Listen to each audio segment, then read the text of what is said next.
Hey everyone, David here. Talk a little bit about dads in recovery. Um, I have a course coming up in a couple of weeks, and as men are signing up for the course, I see over and over again the theme that, and they're really many men are concerned or are aware that alcoholism and addiction seems to follow the family tree. And when they look back in their families, when they look back at their mums and dads or their grandparents, it's there. And so how do we do that? That's a pretty admirable goal. It's a long-term goal. It's not when sometimes men have to. I'm talking to them. They have to think about it a bit, and they're like, "Well, yeah, of course.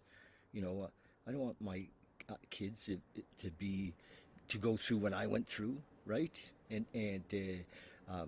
so part of what my job has been to really help men in recovery, dads in recovery, to realize how important their job is in being there as an example of recovery for their kids. Is no matter what they've done or haven't done, no matter how old their kids are, um, how badly they've screwed things up.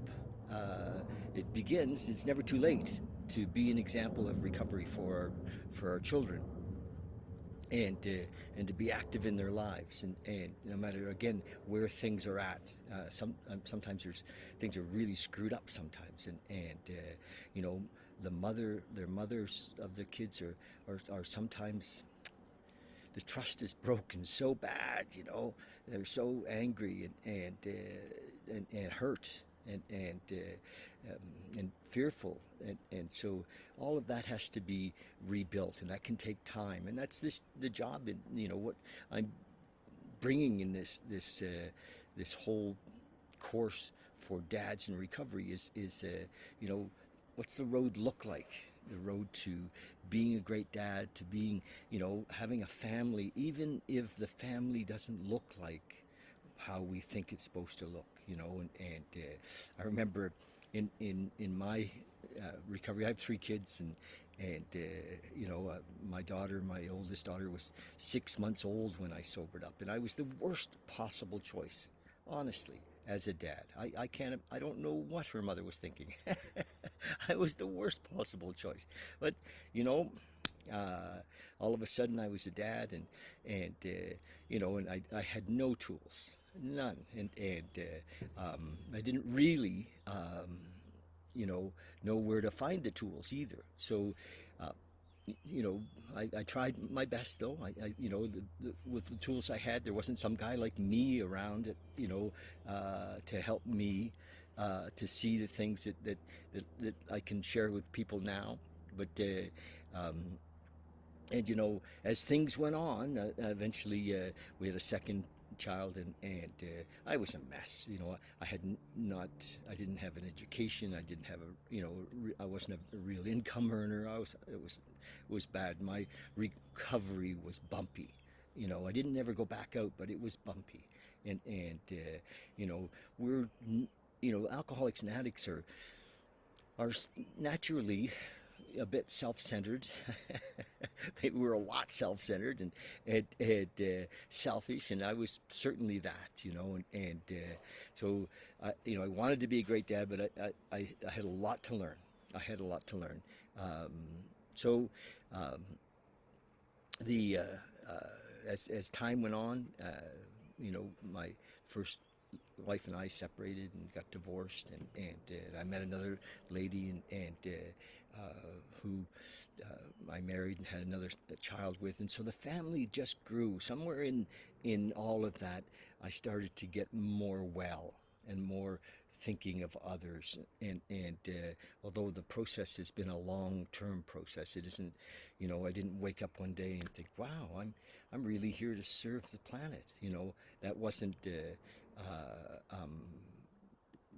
How it went, but as time has gone on, I've recognized that that is our job. Um, in our step 11 in recovery, it's praying only for the knowledge of God's will for me. And so, the 12-step world, and I'm working with fellas, men who are active in the 12-step world, is a spiritual path. And so that becomes integrated into this course. It really does. And so, yeah, I kind of awoke. I woke to my purpose in life, and I remember though years ago, I just as an aside, I had a sponsor, old Rick McDonald, way back in the day, and I was looking for purpose. I said, "What's my purpose in life?" And he said, "Well, you have 2 kids, don't you?" I said, "Yeah." He said, "Well, let's start there." And I was like, "Oh God, okay." It was kind of right in front of me, and so anyway, I want to tip my hat a bit. I want to acknowledge that as new men are coming into this program that's starting later this month, that I see them having the support of the women in their lives. The women are saying yes. You know, help them to become the dads they want to be.